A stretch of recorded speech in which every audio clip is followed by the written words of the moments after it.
a big difference designing games for kids versus adults, and that kids have zero patience. So once a kid really likes something, he'll play it forever, right? That's watching the same movie over and over and over again. But if he doesn't like it 5 minutes later, this is dumb, and he's gone, right? And to some extent, free-to-play audiences are almost that way, right? So there's a little bit of similarity there, just because the barrier of entry is so low. But with kids, I think it's more giving them an opportunity to succeed. I think kids really represent, to a large extent, intolerance of failure. That's not to say they can't fail in a game and learn from it. I just think when you're making a game for kids, it's a good rule all the time, but with kids, I emphasize it.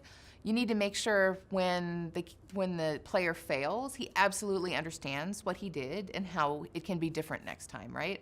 And I think that's key, not necessarily from a learning perspective, but from a sense of mastery.